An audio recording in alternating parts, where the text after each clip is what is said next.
Donc, bonjour à tous, on va commencer. Je vais vous partager mon écran. Ok, donc vous devriez voir mon écran a priori. Donc bonjour à tous une nouvelle fois. Merci à tous d'être présents pour ce webinaire sur l'externalisation de l'innovation et en particulier l'externalisation de l'innovation en data science. Je vais commencer par me présenter. Donc je suis Benjamin Cohen-Liver, docteur en intelligence artificielle et en robotique. J'ai intégré BGFI Analytics cette année au sein de la cellule innovation en data science. Et avant cela, moi, j'ai travaillé pendant 4 ans au sein d'un consortium européen de recherche en public, dans lequel j'ai fait beaucoup de recherche en robotique et en intelligence artificielle, en machine learning aussi. Et l'idée, c'était un projet très intéressant qui a regroupé 9 laboratoires européens et dans lequel l'innovation, justement, était au centre de nos activités, puisqu'il était question non pas de faire seulement de la recherche théorique, mais d'essayer de créer un robot qui soit fonctionnel, donc de se servir de connaissances existantes et d'y intégrer de l'innovation, d'y intégrer des processus qui, eux, sont nouveaux et surtout qui sont utilisables. La présentation, on va aborder plusieurs points. Je vais commencer par présenter aussi BGFI Analytics pour que vous sachiez d'où je viens, c'est-à-dire d'où mon discours vient aussi et dans quelle entité je me situe. Ensuite, on va parler d'innovation, on va parler de données, on va parler de la façon d'innover et on va parler, nous, de la façon qu'on a de proposer à nos clients une collaboration et une démarche d'innovation. Et enfin, quelques cas concrets pour illustrer notre démarche, justement. Alors, BGFI, c'est une entité qui a été créée en 2002 par 3 personnes de la BI et de l'analytics, on va dire trois techniciens. BGFI Analytics, c'est surtout quelque chose de technique, c'est une entité technique et c'est ça notre force, c'est-à-dire qu'on a des techniciens de haut niveau dans différents domaines, BI, Analytics, Data Science, en Europe et en Asie, avec beaucoup de partenariats, des bureaux un peu partout dans le monde aussi, des partenariats avec Alteryx, IBM, AWS, etc. En 2015, BGFI rejoint la PTC, la Positive Thinking Company, et du coup, à partir de là, BGFI Analytics représente l'expertise data et analytics dans le groupe. Ce groupe, il est composé d'une quinzaine de marques différentes, toutes ont une spécialité, que ce soit la crypto, la BI, que ce soit l'IT. Nous, ça va être vraiment la data, l'analytics, la data science, tout ce côté technique autour de la donnée. Ce qu'on cherche à mettre en avant chez BGFI Analytics, c'est ce côté d'innovation, d'analytics innovante et toujours au service, pour le coup, des utilisateurs métiers, toujours au service du métier. Ce qu'on cherche à défendre, nous, c'est d'aller vers les utilisateurs métiers, de comprendre leur métier. À partir de l'expérience depuis 2002 de tous les membres de BGFI Analytics, il y a une connaissance de beaucoup de métiers différents qui fait qu'on est apte à répondre à beaucoup de problématiques différentes, toujours sous le prisme de l'analytics. Voilà pour BGFI. Donc maintenant, vous savez un peu plus là d'où je viens. Donc BGFI Analytics, c'est l'innovation. Et donc maintenant, parlons d'innovation. Je reprends cette phrase de Dan Ariely, qui est un philosophe et un chercheur en économie comportementale, qui dit que placeholder, donc vous allez voir ce qu'on entend par là après, is like teenage sex, donc c'est comme le sexe chez les adolescents, tout le monde en parle, personne ne sait vraiment comment le faire, tout le monde pense que tous les autres le font, et donc tout le monde prétend le faire. Et en fait, on peut appliquer ça à la base. Dan Ariely parlait de ça pour le big data, mais en fait, on peut mettre plein de choses dedans. On peut mettre l'innovation, on peut mettre le machine et le deep learning, l'intelligence artificielle, le big data, la data science, le cloud computing, le IoT, tout ce qu'on entend beaucoup depuis 10, 15 ans, parfois plus, parfois moins, ça dépend des technologies, on pourrait le mettre ici. C'est-à-dire, tout le monde en parle, tout le monde pense ou croit en faire, ou certains en font, mais beaucoup moins que ce qu'on croit.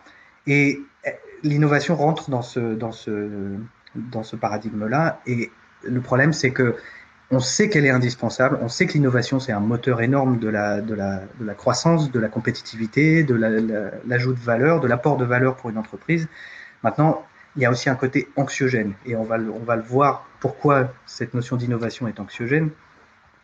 Je reprends ce sondage qui avait été effectué sur 60 fonctions de C-levels de géants américains, c'est-à-dire les C-level, donc les CEO, CTO, CFO, COO, tout ce qui est Chief Officer soit de la donnée, donc soit Executive Officer, etc. Donc toutes ces fonctions assez haut niveau de géants américains, tels que American Express, GSK, General Motors, Bank of America, donc une soixantaine. Et on a ces chiffres-là. 72% considèrent devoir créer une culture de la donnée.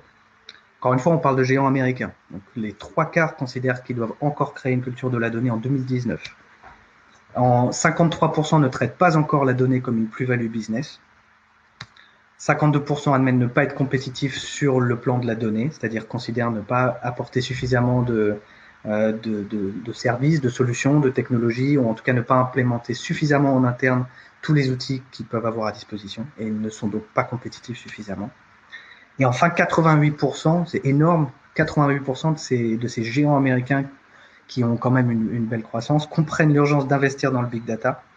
Et 75% de ces 88%, donc les 3/4 de ceux-là, admettent, et c'est là notre point, la peur d'une disruption trop soudaine. C'est-à-dire qu'ils admettent que apporter de l'innovation, et en particulier en data science, mais apporter de l'innovation pourrait changer tellement les fonctionnements en interne qu'ils ne savent pas s'ils vont pouvoir gérer ça correctement.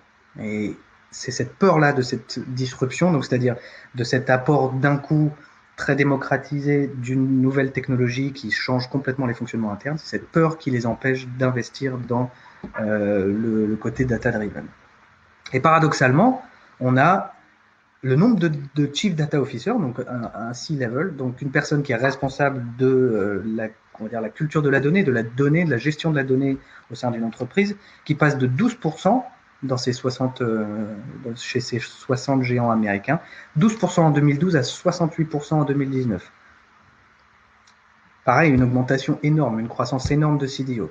Et on a cette ambivalence entre cette dichotomie entre on a très peur d'investir dans la donnée et en même temps on va essayer de créer des postes pour essayer de comprendre comment on pourrait quand même faire, mais on n'ose pas. Cette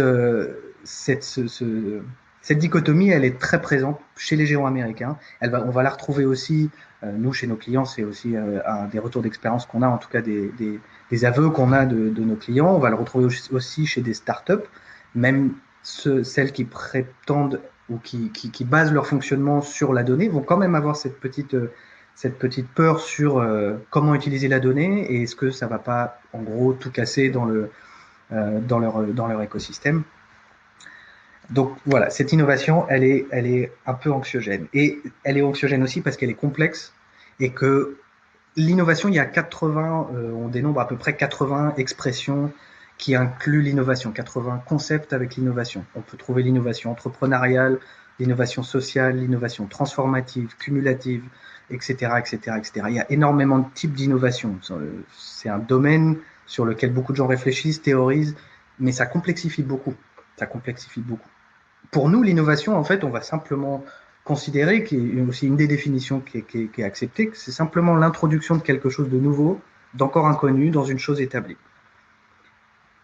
Et du coup, ça correspond un peu plus à, encore une fois, ce qui est écrit, à un état d'esprit, plutôt qu'à une technique, ou plutôt qu'à quelle innovation on va se référer. Est-ce que ça va être l'incrémental? Est-ce que ça va être l'innovation de rupture? Non. On va juste essayer d'introduire quelque chose de nouveau et d'inconnu dans quelque chose d'établi. Et pour nous, ça permet de se calmer un peu et de respirer un peu sur comment faire de l'innovation.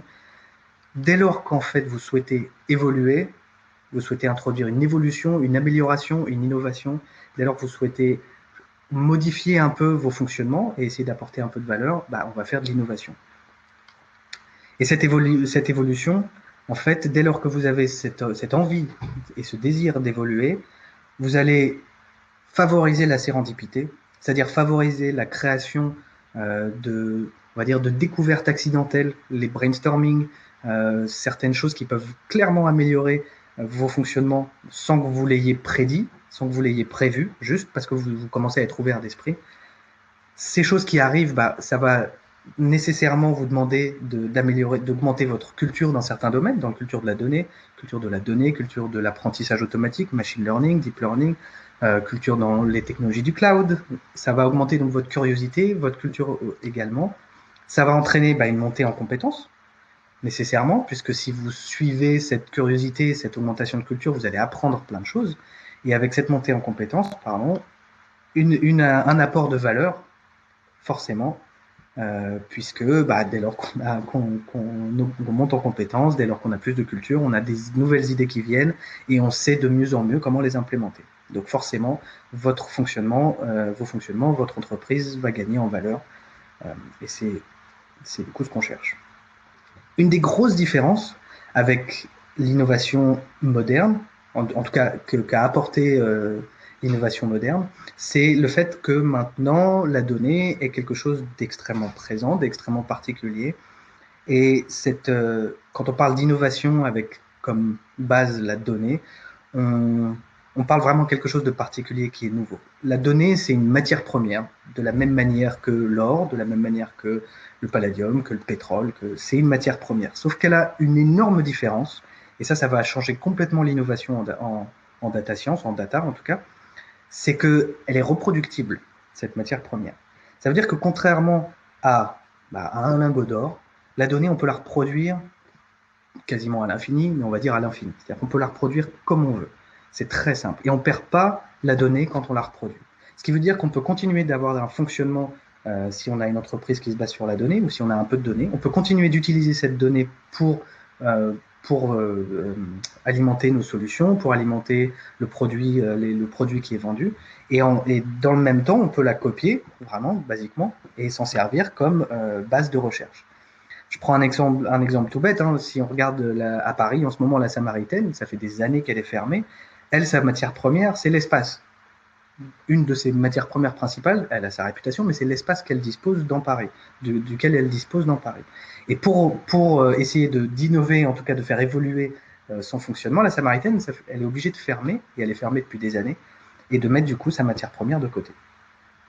Ce qu'on n'a pas quand on se base sur la donnée, c'est que, encore une fois, cette donnée, on peut la reproduire. Donc, on peut continuer d'être compétitif, de vendre des solutions, des produits, de continuer son fonctionnement en tant que business et faire ce processus de recherche, d'innovation et d'évolution.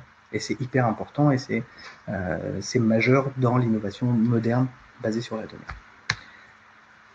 Et effectivement, on parle désormais d'ère de la donnée, désormais, ça fait pas mal d'années maintenant, mais c'est commun maintenant de parler d'ère de la donnée. Et pour illustrer ça, je vous montre juste ce petit graphique que vous avez peut-être déjà vu ailleurs. Ça date de 2017, il va y avoir une nouvelle version dans pas longtemps, mais ça représente bien de toute façon la réalité de la donnée telle qu'elle est générée chaque minute de chaque jour en 2017 alors on voit des trajets Uber, Spotify, LinkedIn, YouTube, Twitter, 456 000 tweets par minute en 2017, 4 millions de vidéos YouTube vues.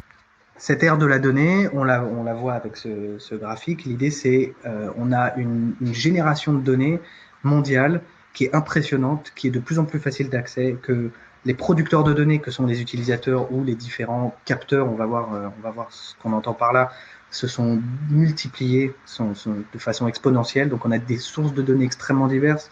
L'open data aussi est quelque chose qui a explosé, ce qui fait qu'on a accès à beaucoup plus de données qu'avant. On n'a plus besoin d'aller chercher dans des papiers, d'aller chercher des disques durs. On a tout sur Internet, donné gratuitement. On a beaucoup de choses sur Internet, données gratuitement. Et ça change complètement les possibilités de recherche et d'innovation.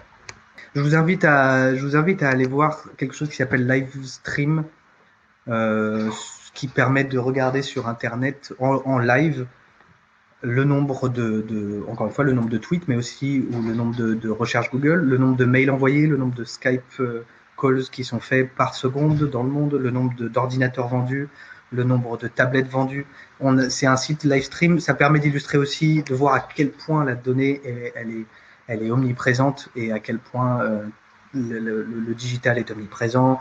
Voilà, on le sait, mais ce genre de site permet de se rendre compte à quel point waouh, à chaque seconde, le nombre de données produites est énorme. Donc, l'ère de la donnée, on y est toujours, changement de paradigme. Et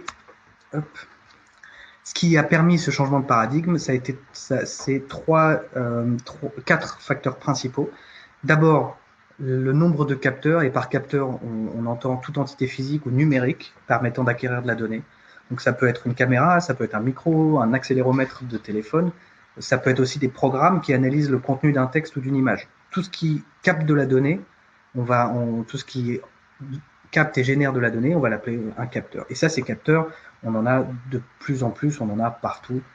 Le deuxième facteur qui est lié à ça, c'est la capacité de stockage. La capacité de stockage, on le sait, elle a explosé aussi, que ce soit les disques durs, que ce soit les solutions cloud, les serveurs, tout ça a permis que toutes ces informations qu'on arrive à capter, on puisse les stocker et les traiter. On a la puissance de calcul, de la même façon, les microprocesseurs qui ont explosé, et aussi le cloud, les serveurs, toutes les solutions disponibles online. Tout ça a permis de traiter ce nombre de données grandissant et ce nombre et ce volume de données grandissant, de pouvoir le traiter. Et tout ça est lié par le nombre de connexions, l'augmentation progressive des bandes passantes, phénomène d'ultra-connexion des capteurs aussi, des plateformes de stockage entre elles, l'hyper-digitalisation fait qu'on a un lien entre le nombre de capteurs, les capacités de stockage et la puissance. Tout ça qui nous permet donc de pouvoir gérer ces volumes énormes de données. De ce changement de paradigme et de cette ère de la donnée, on parle du coup maintenant de data science, c'est-à-dire la manière de gérer ces données. Et même si c'est quelque chose qu'on entend depuis très longtemps, la data science, depuis peu de temps, pardon, la data science, le data scientist, le citizen data scientist, le data engineer, le data architecte, il y a beaucoup de nouveaux postes, nouvelles fonctions qui sont apparues autour de ces métiers de la donnée. Mais en réalité, la science de la donnée, elle existe depuis que la donnée existe. Et à la base, on comptait sur nos doigts. Le data scientist, il comptait sur ses doigts. Ensuite, il se servait d'un papier, d'un crayon, d'une calculette, puis après d'un ordinateur pour pouvoir faire ses modèles. Donc, on est passé de simplement faire des moyennes et des additions et des soustractions à essayer de faire des modèles statistiques, des modèles probabilistes, des modèles de plus en plus compliqués, jusqu'à arriver à aujourd'hui où le data scientist, il doit faire face à tout ça. Tout ce qu'on voit là, c'est indigeste, et c'est le but, c'est pour vous montrer toutes les technologies, toutes les solutions qui sont à disposition pour gérer les volumes et la complexité des données auxquelles une entreprise a accès. On va voir là dans ce schéma, on voit qu'il y a de l'infrastructure, il y a de l'analytics, il y a des applications, il y a de quoi faire du machine learning, il y a de quoi faire de la robotique, il y a de quoi faire, il y a de quoi gérer des ressources de données différentes. Toutes ces solutions et toutes ces solutions-là, alors le data scientist, il ne doit pas tout gérer tout seul, mais il doit quand même connaître un peu tout ça. Ce qui fait que le data scientist, maintenant, c'est quasiment une start-up à elle toute seule ou à lui tout seul. C'est quelqu'un qui est capable de gérer non plus seulement le côté statistique et mathématique, mais le côté programmation, le côté communication, le côté analyse, le côté capture, c'est-à-dire acquisition de données. J'ai gardé cette slide en anglais parce qu'elle est issue d'un site de l'université de Berkeley. Voilà, c'est beaucoup plus concis en anglais. Donc ce data scientist, qui est le pilier de la data science, du coup, il va devoir maîtriser un nombre de technologies différentes, un nombre de concepts, de domaines différents qui est énorme. Et c'est pour ça aussi qu'il y a une énorme pénurie de data scientists dans le monde. Il y a un manque d'environ 150 000 data scientists rien qu'aux États-Unis cette année. 150 000 postes à pourvoir qui manquent de profils. C'est énorme, sachant qu'on est à une époque où la data science, encore une fois, explose et elle permet d'augmenter la valeur d'un business de façon extraordinaire. Donc il y a un vrai manque parce que il y a toutes ces technos qui évoluent extrêmement rapidement. Par contre, pour un seul ou une petite équipe de data scientists, maîtriser tout ça, c'est pas évident. Les meilleurs data scientists sont attirés en général par les grands groupes ou par des startups qui ont des moyens assez importants. Maintenant, trouver la perle rare qui maîtrise les stats, les probas, la modélisation, l'intelligence artificielle, le développement, la communication, l'acquisition de données, c'est quasiment impossible. Et c'est pour ça que c'est très dur pour beaucoup d'entreprises de recruter des data scientists, ou alors quand ils en recrutent, pour arriver à trouver la personne qui en fait va vraiment permettre d'apporter de la valeur grâce aux données auxquelles le business a accès. Sur cette base-là, du coup, donc d'innovation, d'évolution, de data science, il est possible, on va se poser la question, de comment on fait cette innovation lorsqu'on a un peu de données à disposition. Plusieurs possibilités. La possibilité un peu classique, mais qui correspond en général plutôt à des grands groupes, c'est de créer une cellule de recherche et développement. Une cellule, on va dire, d'innovation appliquée, où on va essayer de rassembler une équipe, de créer une équipe de chercheurs, de chercheurs un peu plus appliqués que fondamentaux. On va essayer de combiner les deux pour apporter une vraie plus-value au business. La seule difficulté, le seul problème, c'est que c'est long, ça peut être cher, et il n'est pas évident de définir la cellule en amont. C'est-à-dire qu'on ne crée pas juste une cellule R&D. Enfin, les grands groupes ne créent pas juste une cellule R&D. Ils vont définir beaucoup de thématiques différentes. Ils vont se baser sur leur existence et sur leur expertise déjà technique et dire on veut améliorer ça et ça et ça. Mais donc ça veut dire déjà qu'il y a une très bonne connaissance du business, il y a une très bonne connaissance des pistes d'amélioration. Il y a beaucoup de moyens et ces entités-là ont le temps. Surtout, elles ont le temps d'attendre une dizaine d'années avant que, ou entre 5 et 10 ans avant qu'une vraie évolution apparaisse. Une deuxième solution, c'est le rachat de start-up. Le rachat de start-up, c'est quelque chose dont on entend parler depuis des années maintenant, c'est devenu assez commun. Il y a tout un marché du rachat de la start-up rien que pour Google, depuis 2001, c'est 200 acquisitions. Il y en a eu 77 pour Facebook depuis 2005, 98 pour Amazon depuis 1998. C'est quelque chose de commun, c'est-à-dire que ça permet, quand on a beaucoup d'argent, de racheter l'entité qui, elle, a fait tout le travail d'innovation et de recherche et développement en amont. Et d'un coup, on intègre ça à sa structure. Un des points un peu négatifs, c'est que, mis à part le prix, évidemment, vous connaissez tous l'inflation et même on parle de bulles de valorisation des startups. Un des problèmes, c'est qu'il va être nécessaire de modifier les fonctionnements internes de l'entreprise qui rachète, mais aussi de la startup qui est rachetée. Il va y avoir il va y avoir peut-être quelques licenciements, quelques restructurations. En interne, pour le business qui rachète, il va falloir adapter son fonctionnement interne, puisqu'il est très peu probable que la startup corresponde exactement. Ça demande aussi du temps, et ça demande la capacité d'avoir cette adaptabilité, cette élasticité, et toujours la même chose, ce temps avant qu'un résultat probant soit visible. Et tout le monde n'a pas les moyens de racheter une startup non plus. On peut aussi passer en open source, c'est-à-dire, alors il s'agit plus de développement accéléré et d'essayer de prendre des bouts de bonnes idées à droite à gauche, mais quand je parle de ça, d'open source, je pense surtout aux compétitions qui sont compétitions Kaggle notamment en ligne, où un business va envoyer ses données en ligne. Souvent, on va les anonymiser pour éviter qu'il y ait de problèmes de propriété intellectuelle ou de propriété intellectuelle ou d'identité. Va envoyer donc toutes ces données-là en open source et des data scientists, des chercheurs, des développeurs vont proposer des solutions. Très souvent, ça va être du machine learning et du deep learning et vont essayer de résoudre le problème. Voilà. Un des problèmes, c'est que ça nécessite une mise en production ultérieure et que ça nécessite quand même pour le business qui envoie ces données de comprendre la solution. Parce que s'il récupère juste le modèle qui a été développé par un groupe de data scientists, très bien, sauf que dès lors que les données vont changer, dès lors qu'une source de données va ne plus être présente ou va évoluer, il va falloir changer le modèle. Et si vous ne savez pas comment le faire, vous serez embêté parce que votre modèle ne servira plus à rien.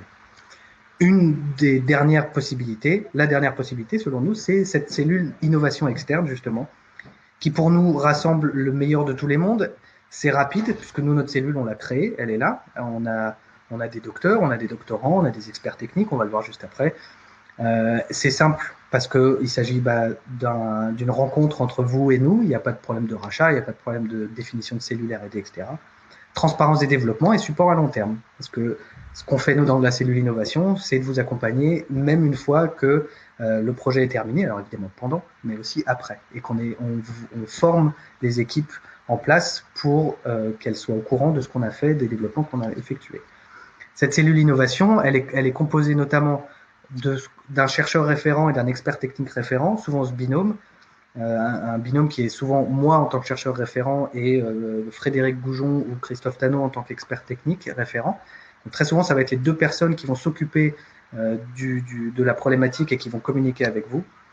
On intègre aussi dans cette cellule innovation nos commerciaux, les relations humaines, elles sont très importantes dans notre cellule innovation, elles vont faire le lien entre tout le monde, on va le voir. On a d'autres chercheurs, docteurs, d'autres experts techniques aussi. qui vont nous aider, qui vont nous appuyer dans nos décisions, qui vont nous aider sur une partie des problèmes. Et enfin, on a toute une comment dire, la capacité de faire appel à des collaborateurs. Comme je vous ai dit, on fait partie du groupe PTC, ce qui nous offre beaucoup de possibilités à ce niveau-là. Donc ces collaborateurs, ça peut être des développeurs, notamment des développeurs, des gens experts dans un certain domaine du cloud, du big data, etc., etc. Et ça, notre cellule d'innovation externe, en fait, comme je vous dis, on considère ça comme un graphe complet. C'est-à-dire, voilà, c'est-à-dire toutes les entités communiquent entre elles. On est une sorte de petite structure, une sorte de mini start-up qui est dédiée à l'innovation, on est autonome, et tout ça, les relations humaines, commerciales, chercheurs, experts techniques, chercheurs référents et les collaborateurs, on communique tous ensemble. On est un graphe complet, encore une fois, dans le sens où tout le monde communique avec tout le monde. Il n'y a pas de, il y a pas cette notion de N, N plus 1, N plus 2, N plus 3. C'est-à-dire qu'il n'y a pas de goulot d'étranglement, on ne doit pas parler qu'à son N-1 ou son N plus 1. On est tous en collaboration pour pouvoir fournir le plus vite possible et avec la meilleure qualité possible un produit d'innovation efficace. Notre démarche, du coup, au sein de cette cellule innovation, ça va être tout simplement de se plugger à votre entité. Ça veut dire qu'on ne va pas nécessiter que vous modifiez vos fonctionnements. On ne va pas nécessiter non plus de modifier les nôtres forcément en profondeur. On va s'adapter vraiment à vous. On va se plugger à vous et on va essayer de vous apporter l'innovation dont vous avez besoin. Et ça, tout à fait indépendamment de votre structure, de la taille de votre entreprise, ou peu importe. C'est-à-dire qu'on va nous, on va avoir une ou deux personnes de votre côté avec qui on va discuter énormément. Vous, après, vous avez votre organisation en interne. Mais nous, l'idée, c'est que voilà, ces deux binômes, chercheurs référents, experts techniques référents, s'il n'y a pas de chercheurs référents, comme ça arrive parfois chez certains de nos clients, il n'y a aucun problème, puisque nous, du coup, on a ce qu'il faut et on va discuter avec l'expert technique référent, ou en tout cas, on va discuter avec la personne en charge, et on va s'adapter au maximum à votre organisation. Et notre méthodologie type, du coup, dans la réalisation de projets d'innovation, ça va être le triptyque un peu classique, mais qui est très important, de rencontres, d'échanges, qui va commencer par une rencontre, échange et surtout les définitions, c'est-à-dire définir quel est le problème, évidemment, mais aussi définir quels sont vos points forts et vos points faibles. Avec qui vous travaillez déjà dans votre business, c'est-à-dire quelles sont les compétences que vous avez à disposition. Ça va être très important pour nous, parce que nous, ça va nous permettre de savoir lesquelles on peut vous apporter, comment on peut compléter ce qui vous manque, ou appuyer ce que vous avez déjà, mais que vous pensez devoir être un peu amélioré. Ensuite, nous, de notre côté, le point 2, c'est qu'on va constituer notre équipe en interne. On va déterminer qui sont les plus à même de répondre à la problématique que vous avez. Et la plupart du temps, on va en profiter pour effectuer une analyse préliminaire de données que vous nous auriez envoyées, anonymisées, confidentielles. On n'a aucun souci avec ça, on a beaucoup de moyens de garantir l'intégrité de vos données. Mais la plupart du temps, il nous faut un petit peu de matériel pour travailler et pour ensuite revenir vers vous et vous dire voilà ce qu'on pense, voilà nos pistes, voilà nos conseils. Est-ce que vous êtes partant est-ce que vous êtes partant et sur quelle solution vous êtes partant, parce qu'effectivement vous avez le dernier mot toujours. Et ça, cette boucle de collaboration et de co-création, elle va durer jusqu'à ce que vous soyez satisfait, qu'on ait un go. Donc on va itérer et à chaque fois on va vous proposer quelque chose en fonction des données qu'on a, en fonction de ce que vous souhaitez obtenir, si vous savez quoi obtenir. Si vous ne savez pas, nous on va vous proposer des choses. Et ça, de façon, on a beaucoup d'échanges, beaucoup d'interactions. Ce qu'on cherche à avoir, nous, c'est pas d'essayer de vous vendre du temps ou de vous vendre de la solution à tout prix, c'est d'avoir cette idée de collaboration. Parce qu'on est convaincu que c'est sur le long terme qu'on va réussir à travailler. C'est sur la multiplication de projets comme ça qu'on va avoir notre intérêt, que vous allez voir à quel point on peut vous apporter des choses vraiment pertinentes. Plus que du one-shot, du quick win, quelque chose de 2 semaines. Et ensuite, donc une fois qu'on a le go, on a un développement spécifique pour votre problématique. Encore une fois, on va essayer on va avoir un ensemble de solutions, un ensemble de modèles, par exemple, mais on va à chaque fois les affiner précisément pour votre besoin. On va se débrouiller pour que ce soit pas simplement du copier-coller de quelque chose qu'on a fait avant. S'il est question de maintenance prédictive, on a un outil de maintenance prédictive. Maintenant, votre problème de maintenance prédictive, il est extrêmement différent de celui de votre voisin. Donc nous, on peut se servir d'une base, mais on va de toute façon avoir besoin de tweaker un peu et comme dans une machine, d'aller tourner quelques vis, d'aller tourner quelques boutons pour que ce soit adapté à votre problème. Ensuite, prototype, proof of concept, minimum viable product. Et surtout, on va vous fournir de la documentation. Alors, c'est pas de la paperasse, c'est hyper important, surtout à notre époque où on parle d'âge sombre numérique, et je vous laisserai aller voir ce que c'est. Il ne s'agit pas de quelque chose de dramatique, hein, juste que, en fait, on peut perdre de la donnée numérique beaucoup plus facilement que ce qu'on croit. Elle est beaucoup moins éternelle que ce qu'on croit. Donc, pour nous, malgré tout, la rédaction de documentation, elle est importante pour expliquer tout ce qu'on a fait. Surtout que pour vous, après, 1 mois, 6 mois, 1 an, 2 ans après, vous puissiez relire et comprendre que, ah oui, c'était pour ça qu'on a développé ce qu'on a développé, qu'il a été développé ce qu'il a été développé. Et enfin, le point 6, toujours, ce qu'on offre en tant que support, formation, transfert de connaissances, pistes d'amélioration future. Et ça aussi, c'est une boucle. C'est-à-dire qu'on va essayer de on vous apporte ce support et cette formation sur les développements qu'on a effectués sur le long terme. On veut que vous soyez compétent sur ce qu'on a développé, si vous le souhaitez, évidemment. Si vous le souhaitez, on vous forme. Et ce pourquoi on trouve que on insiste là-dessus, c'est que si vous êtes formé, si vous montez en compétence sur des choses que vous ne connaissiez pas avant, ça va faire émerger des nouvelles pistes d'amélioration et des nouvelles envies d'innovation de votre côté. C'est pour ça que pour nous, c'est important, en fait, que vous soyez de plus en plus connaisseurs, parce que vous allez voir qu'à chaque réponse qu'on apporte à une question, ça va aussi apporter 10 autres questions auxquelles vous aurez envie de répondre, toujours dans le but d'apporter de la valeur à votre business. Et enfin, je vais terminer par 3 cas concrets. Donc pour illustrer notre démarche, 3 cas assez typiques.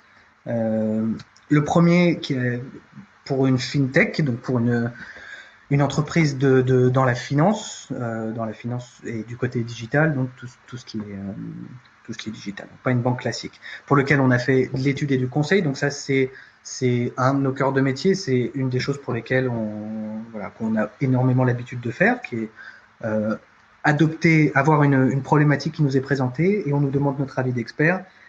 Nous, toujours, comme je l'ai dit avant, on va souvent requérir de la donnée pour qu'on puisse non pas seulement vous faire un état de l'art, sauf si, encore une fois, c'est ce que vous souhaitez, mais si vous souhaitez juste un état de l'art sur les technos, d'accord. Par contre, si vous voulez quelque chose qui est adapté à votre problématique, le fait de nous donner vos données, ça va nous permettre de vous proposer quelque chose d'extrêmement adapté à votre besoin. Donc là, c'était le cas dans cette fintech. Et la question était de savoir comment on peut prédire des données qui sont manquantes, ou enfin des données pour lesquelles on a beaucoup de zéros, beaucoup de valeurs qui n'existent pas, qui ne sont pas présentes dans les tableaux. Comment on fait malgré tout pour faire de la prédiction et pour arriver à catégoriser les différentes données? C'est délicat, il y en avait beaucoup, on parlait d'à peu près 100 000 transactions financières par jour. Et il était question donc de trouver comment on peut trouver des comportements particuliers de ces données, comment on peut les catégoriser en différentes parties. Le client avait une intuition qui ne nous a pas communiqué pour ne pas nous biaiser. On est tombé sur le même résultat. Encore une fois, pour illustrer je dis ça pour illustrer le fait qu'on ne va pas chercher forcément à placer des choses en particulier de notre côté, des produits ou des solutions ou quoi. On va vraiment essayer de réfléchir honnêtement sur quelle est la meilleure solution. Le deuxième exemple, donc sur un projet un peu plus à moyen terme, à l'échelle de 6 mois, qui est un projet dans l'industrie pour le coup.